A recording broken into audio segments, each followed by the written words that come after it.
Top quality और consistent performance के लिए सिर्फ सिल्वर पंप नाम याद रखना। हमारे साथ चर्चा में जुड़ गए हैं प्रेम शुक्ला, प्रवक्ता हैं भारतीय जनता पार्टी के, संजय सरकार, नेता हैं तृणमूल कांग्रेस के, मौलाना अंसार रजा, चेयरमैन हैं गरीब नवाज फाउंडेशन के, वरिष्ठ पत्रकार हर्षवर्धन त्रिपाठी जी हमारे साथ हैं और मोहम्मद तारिक खान, प्रवक्ता समाजवादी पार्टी के, मेरे साथ स्टूडियो में मौजूद है। सबसे पहले आप ही से पूछूंगी संजय सरकार जी, ये क्या मतलब, ये मैसेजिंग क्या है? अब तो आपने सीधे सीधे बोल दिया है कि भाई आपको अगर वोट बैंक की चिंता है तो आप संविधान में भी संशोधन कर देंगे, कॉन्स्टिट्यूशन को अमेंड करके आप इस कानून को खत्म कर देंगे। तो ज्यादा बड़ा क्या है आपके लिए, वोट बैंक, शरीयत या संविधान?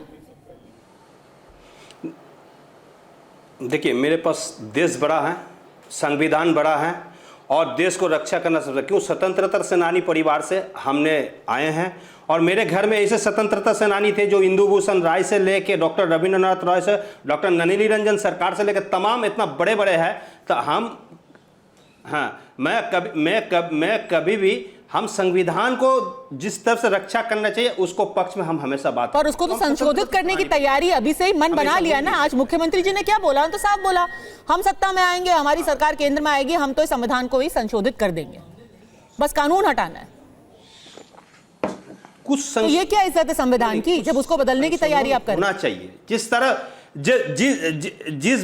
जिस भारतीय जनता पार्टी ने संविधान को ध्वजा उड़ा दिए हैं, संविधान को ना मानते ना कोर्ट को मानता। अगर कोर्ट को मानता है तो सुप्रीम कोर्ट को सीजीआई जो है, चीफ जस्टिस ऑफ इंडिया, आपको हमने खन्ना साहब तब नहीं बोलता जो यूपी में कानून का शासन नहीं है, जंगल राज चल रहा है, कानून टूट चुके हैं, हम नहीं बोल रहे। एक ही परिवार में 5 आदमी को पत्थर से मार कर हत्या कर दिया, जलाया जाता है, वो भी दलित हिंदू है, वो भी हिंदू है, उसको लिए भी सबको दिल में जगह होना चाहिए। हिंदू वहां पर भी मरे हुए हैं, वो तो है। यूपी के हिंदू तो आपको उनको दलित भी दिख जाते हैं, ओबीसी भी दिख जाते हैं, नहीं मानता है। मुर्शिदाबाद से जो भाग रहे हैं, कम से कम उनको भी तो पूछ लीजिए वो दलित है या क्या है क्या नहीं है, और उनको भी थोड़ा सा मिलने के लिए चले जाइए। इमामों से तो आपने आज मुलाकात कर ही ली है स्टेडियम में बुला करके। स्टेडियम में बुला लेते, बिल्कुल देखिए, नहीं, हम मौलाना को क्या बोला है आपको मालूम है?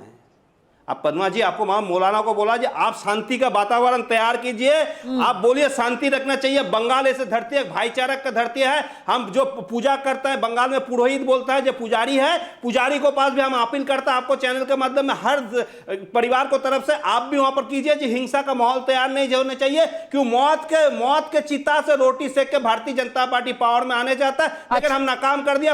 आने वाला 50 साल नहीं होंगे। ठीक है, चलिए सबकी बात एक करके करेंगे। वैसे संजय जी जब किसी और राज्य में कोई भी हिंसा होती है तो वहां लोगों को अपील नहीं की जाती है। जो लोग दंगा करते हैं उनसे अपील नहीं की जाती, जो लोग दंगा करते हैं उनको कानून का हाथ दिखाया जाता है, उनका सामना सिर्फ कानून से किया जाता है। लेकिन फिर भी जहां तक संविधान की बात है, प्रेम शुक्ला जी, साफ साफ तृणमूल कांग्रेस कह रही है, ममता जी कह रही हैं कि संविधान को बचाने के लिए अब संविधान को संशोधित करना पड़ेगा, क्योंकि आपने ये हालत कर दी है देश की कि हर जगह अराजकता फैला रहे हैं आप वक्फ कानून लाके।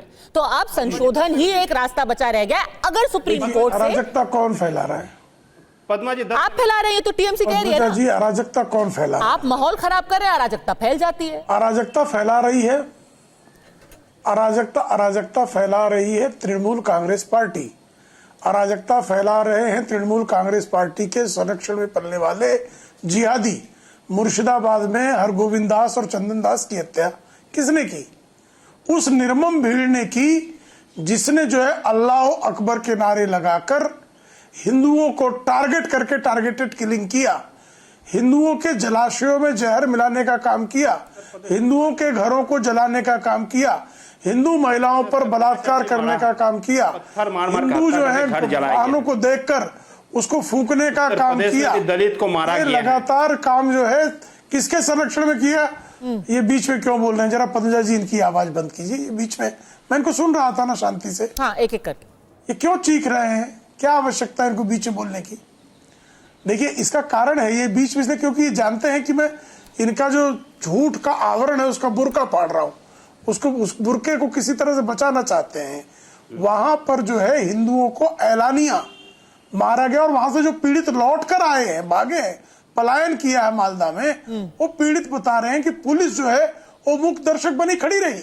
ठीक, हिंदुओं पर हमले हो रहे थे और पुलिस आदेश की प्रतीक्षा कर रही थी और आदेश मिल नहीं रहा था। आज जो आपने बहुत प्रश्न पूछा, बहुत ही सटीक प्रश्न है आपका कि भाई इमामों से तो मिल रही है, जिनके आवाहन पर दंगे हुए, नरसंहार हुए, उनसे तो मिल रही हैं, लेकिन पीड़ितों के जख्मों पर मरहम लगाने की फुर्सत ममता बनर्जी को नहीं है।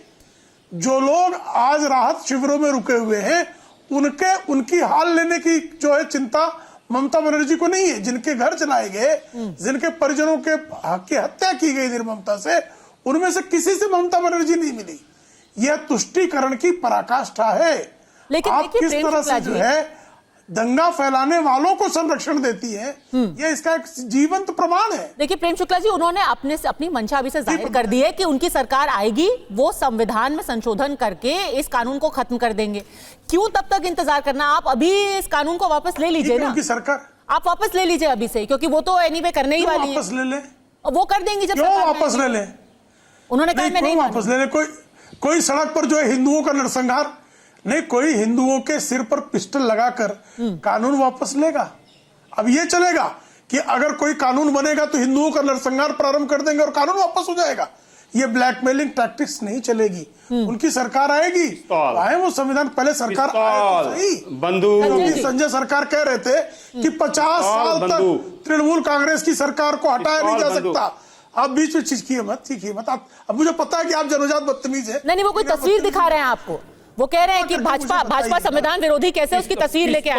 बंदूक बिल्कुल संविधान विरोधी नहीं बात। पिस्तौल बंदूक विरोधी जो है वो ममता बनर्जी है, जिसमें निर्ममता है। जो जिहादियों पिस्तौल बंदूक, देखिए बांग्लादेशियों को पिस्तौल बंदूक कौन लेके चलते हैं? बांग्लादेश पिस्तौल बंदूक कौन लेके चलता है? देखिए उसका कुकर्म हम होने नहीं देंगे। और देख लेना, ये कौन बनाने के लिए काम हो रहा है? हिंदुस्तान के गुंडा माहौली बनाने के लिए कोशिश कर रहे हैं। गुंडा माहौली बनाने के लिए कोशिश कर रहे हैं। एक सेकंड, मैं शायद इसका फैक्ट चेक करना चाहती हूँ। ये तस्वीर कहाँ से है संजय जी? क्योंकि आप हमारे चैनल पे बैठे हुए हैं, ये कहाँ की तस्वीर आप दिखा रहे हैं जहाँ आदमी एक बंदूक लिया हुआ है अपने हाथ में? कहाँ की तस्वीर है आपके हिसाब से? ये भारतीय जनता पार्टी को कार्यकर्ता है। देखिए रैली में ओपन बंदूक लेकर कहाँ की रैली में? ये बंदूक कहाँ की रैली में? कहाँ की रैली में? संजय जी कहाँ की रैली? हावड़ा का ये हावड़ा का आप इसकी पूरी गारंटी ले रहे हैं? क्योंकि मैंने इस वीडियो का फैक्ट चेक देखा है। मैं इतनी दूर से देख नहीं पा रही हूँ तस्वीर। मैंने इस वीडियो का फैक्ट चेक देखा है। ये वीडियो जहां तक मुझे पता है बांग्लादेश का वीडियो है। ये बांग्लादेश का वीडियो है संजय जी, ये मत कीजिए। आप टीवी चैनल पर ये हावड़ा का है। ये आदमी को अरेस्ट किया है, ये बांग्लादेश के। आपको तो चैलेंज हो गया पद्मा जी, आप चैलेंज कीजिए। आप चैलेंज की हावड़ा ये आदमी हावड़ा में अरेस्ट हुआ है। ये आदमी हावड़ा में अरेस्ट हुआ है। चलिए चैलेंज कीजिए पद्मा जी, आपसे चैलेंज है मेरा। प्रेम शुक्ला चैलेंज है पद्मा जी, ले रहे हैं ये हावड़ा में अरेस्ट हुआ है। बंदूक लेकर के हावड़ा में घूम रहे थे प्रेम शुक्ला जी, और आप संविधान की दुआई दे रहे हैं। और ये दूसरा बहरमपुर में देखा रहा। बहरमपुर का देखेंगे। देखिए मैं संजय सरकार नाम की बदतमीज से पूछना चाहता हूं, मंदिर अगर मोगल वाले जिहादियों को कब अरेस्ट करेंगे? दुर्गा पांडाल तोड़ने वाले जिहादियों को कब अरेस्ट करेंगे? चंदन दास को न्याय कब देंगे? हरगोविंद दास को न्याय कब देंगे? ममता बनर्जी जो है जिहादियों के तलवे कब तक चाटती रहेगी? कब तक चाटोगे जिहादियों के तलवे? बंगाल को बांग्लादेश बनाने का काम इन बदतमीजों को नहीं करने दिया जाएगा। इन बेशर्मों को जो है इनकी बेशर्मी नहीं चलने दी जाएगी।